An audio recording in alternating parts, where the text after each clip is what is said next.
The song that we sang this morning before the Lord's Supper, "We Saw Thee Not," it's one of my favorite hymns that we sometimes sing at that point in our service.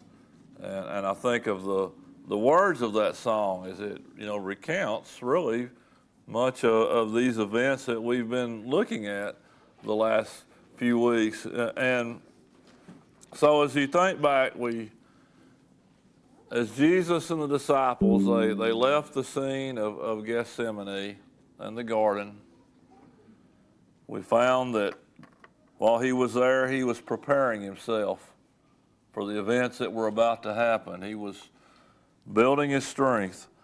And we found that his apostles, not so much, as they would fall asleep. And there in the garden, he would be arrested. He allowed himself to be arrested. He wasn't taken. He allowed it. It only happened because of that reason. And he would be hauled off as if he was the worst criminal in history, bound, chained, multiple layers. And he would be taken in the night before Annas, who was the high priest. He would be drugged before Caiaphas. We saw the beloved Peter among his closest of friends who would deny him. Perhaps the most bitter pill of all for Jesus. And this afternoon, as we continue these scenes, we want to look at more of the mockery of Jesus by those who were his enemies, the humiliation, as now they will move from this point to the morning hours and what would be a perverted attempt at what would be a legal proceeding against Jesus, for the actions before Caiaphas and Annas had been illegal, against the very law that they were supposedly protectors of. Now, as we look at the mockery and the humiliation, we find these events recorded in Matthew chapter 26, verses 67 and 68. Mark records it in chapter 14 and verse 65, and Luke in chapter 22, verses 63 through 65. Now first, let's just look at all three of these accounts. Matthew 26, beginning in verse 67. Then they spat in his face and beat him, and others struck him with the palms of their hands, saying, "Prophesy to us, Christ. Who is the one who struck you?"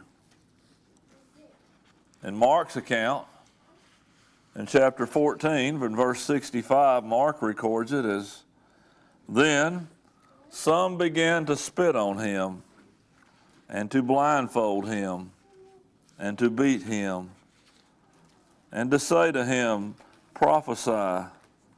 And the officers struck him with the palms of their hands."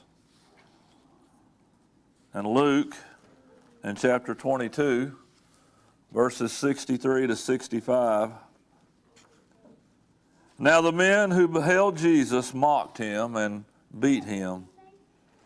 And having blindfolded him, they struck him on the face and asked him, saying, 'Prophesy, who is the one who struck you?' And many other things they blasphemously spoke against him." Maybe those were some of the things you thought about this morning as you prepared to take the Lord's Supper this morning. How can you read those verses and not and not become emotional. He didn't have to endure that. He allowed it. He could have stopped it at any moment. He could have struck everyone dead.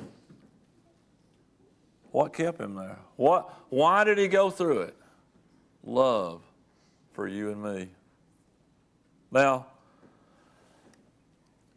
back to Matthew, again there in verses 67 and 68. Then they spat in his face and beat him. And others struck him with the palms of their hands, saying, Prophesy to us, Christ. Who is the one who struck you? I don't know how they blindfolded him. Maybe they wrapped something around his eyes. Maybe they put a bag over his head. I don't know. But picture the scene. He's shackled. He's blindfolded. And they slap him in the face and say, well, tell me who it is that hit you, Mr. Christ. The mockery, the humiliation. And you know, again, we've talked about it a little bit the last couple of weeks, but let's keep it in the proper perspective here. This Sanhedrin, you know, who was the Sanhedrin? Yeah. And but they were the highest level of judicial branch in their system. They were the equivalent of the Supreme Court of the United States to them. And so, what do you have? Here is the highest court of the land for the Jews. Or, actually, they don't have any land right now. But the highest court of their nation acting in this way. Now, you think, you know, the Supreme Court of the United States in recent years has done some, well, I'm just going to say some very stupid things. But, you know, even in spite of that, can you imagine something like this taking place in the Supreme Court of the United States? Yeah, you know, it may come to that one day, but at this point, you know, think about it. You've got the judges spitting upon the accused.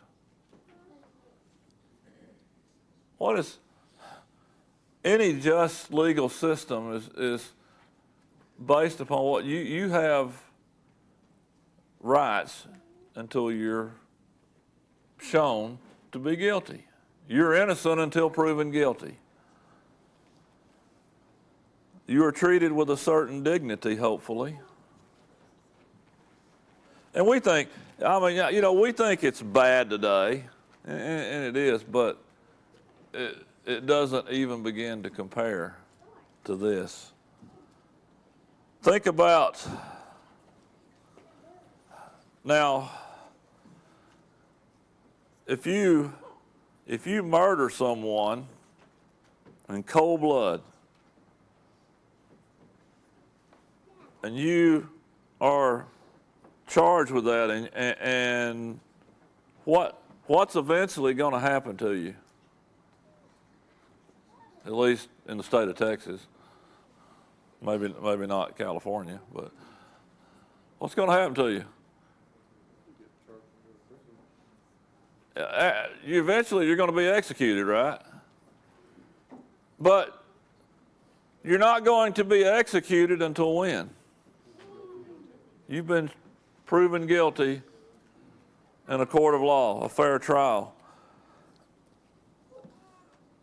So you're going to suffer this pain. But here we have what? In the case of Jesus, they're beating him in open court before what? Before he's been shown to be guilty of anything, which they can't prove anyway. They strike him. Can you imagine the mockery taking place? You know, prophesy to us, Christ. Tell us who it is. That demeanor, that attitude. You know, hopefully, if someone did those things in our system today, hopefully they'd be thrown into prison themselves.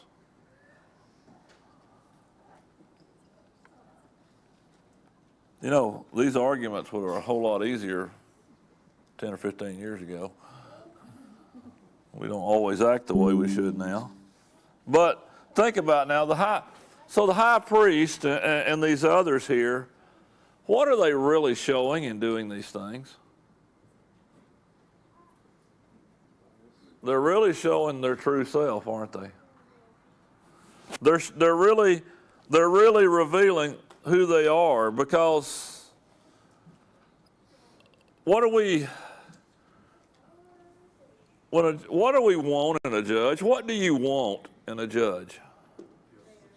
Justice, fairness, honesty, integrity, and a few other things like that. But with what's going on here, what do we see? What are their hearts? They're evil. These are evil men, and the only thing on their mind is what? To destroy Jesus. You see, though not pronounce it, what? The verdict's already in, isn't it? You see, Jesus was found guilty before he ever set foot before him, was he not? It was predetermined. And so there's no regard for justice. There's evidence, the evidence is meaningless. And so they're unable to convict him with any real evidence, no real eyewitness, no real piece of evidence. And so what do?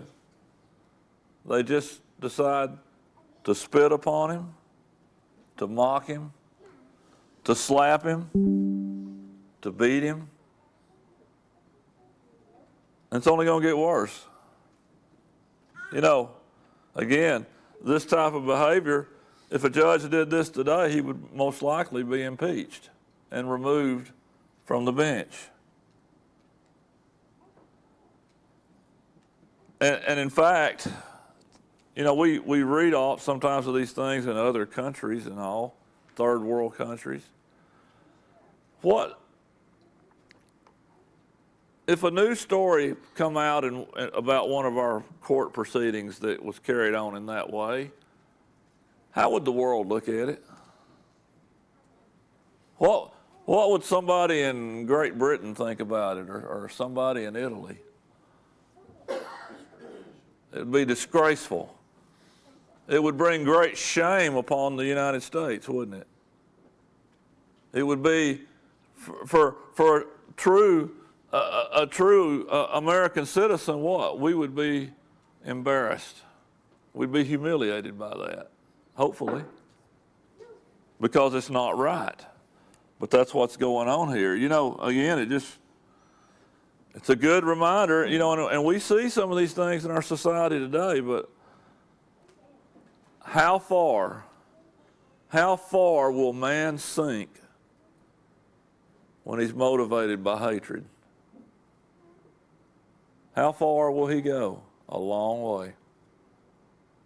Hatred brings out the worst. It can cause man to act almost on a subhuman level.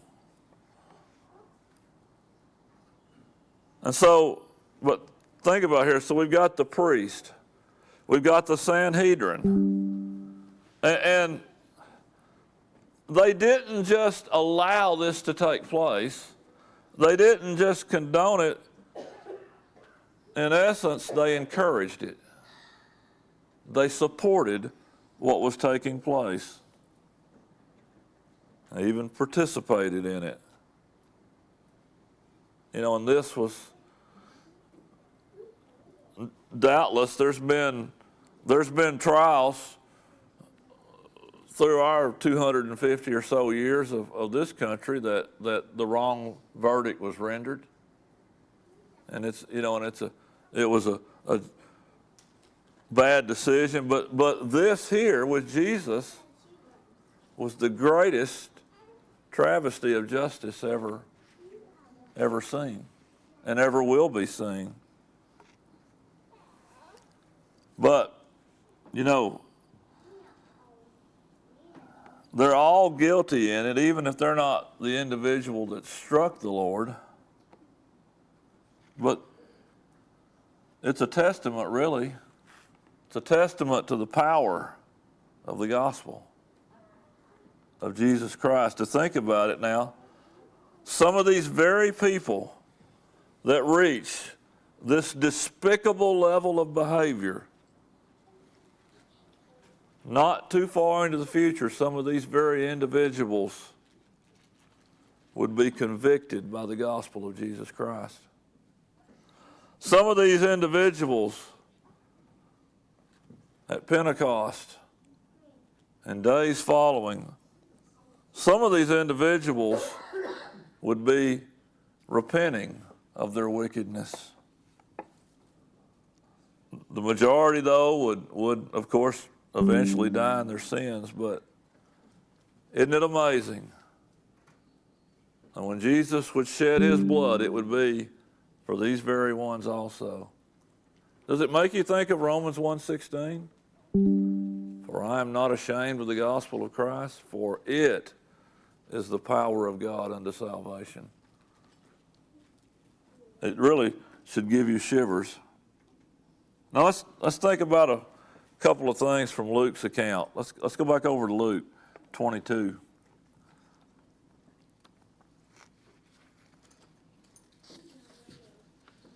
And pick up again in verse 63. Now the men who held Jesus mocked him and beat him.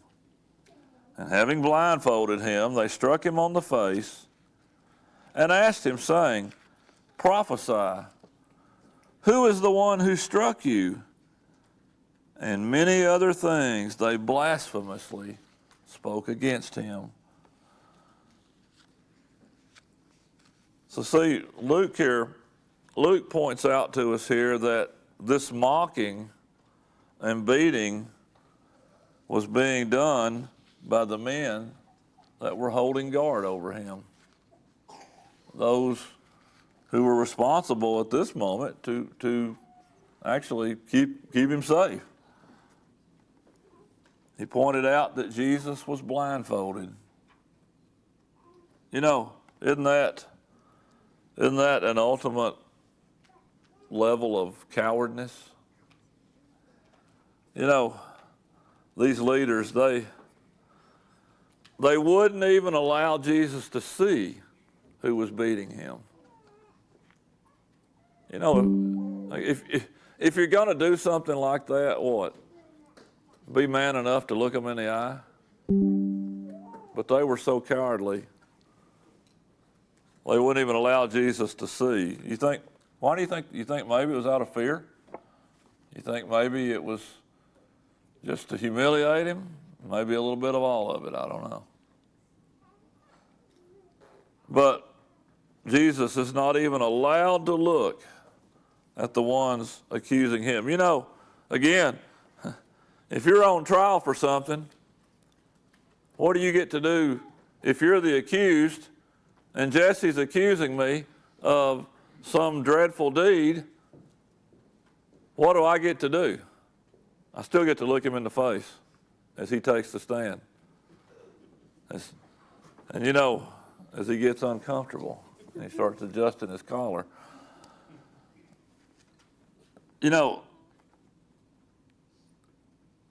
There was shame in that. Matthew also, in Matthew's account, he was aware of the blindfolding. He mentioned it.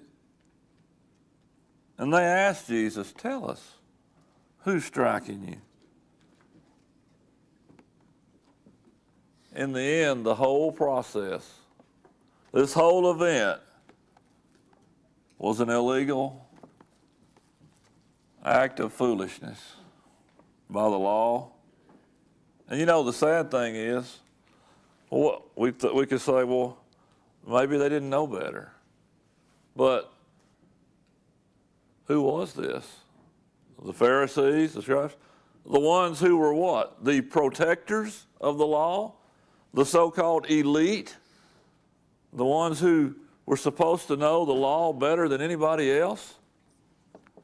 Yet, they didn't mind violating the law to kill the only person who ever what? Completely fulfilled the law. The irony in that.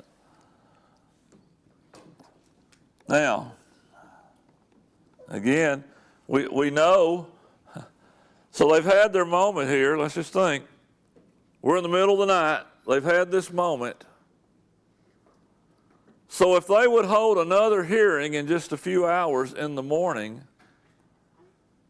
to be a so-called legal hearing, what does that tell you that they knew about what they were doing right now?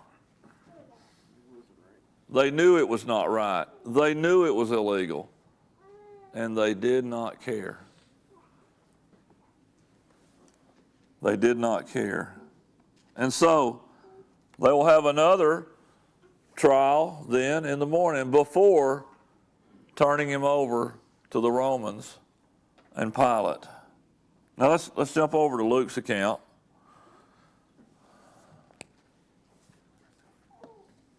And we'll kind of briefly touch here, but now we'll get more into this next week. Luke 22, beginning in verse 66. As soon as it was day, the elders of the people, both chief priests and scribes, came together and led him into their council, saying, "If you are the Christ, tell us." But he said to them, "If I tell you, you will by no means believe. And if I also ask you, you will by no means answer me, nor let me go. Hereafter the Son of Man will sit on the right hand of the power of God." Then they all said, "Are you then the Son of God?" So he said to them, "You rightly say that I am." And they said, "What further testimony do we need? For we have heard it ourselves from his own mouth."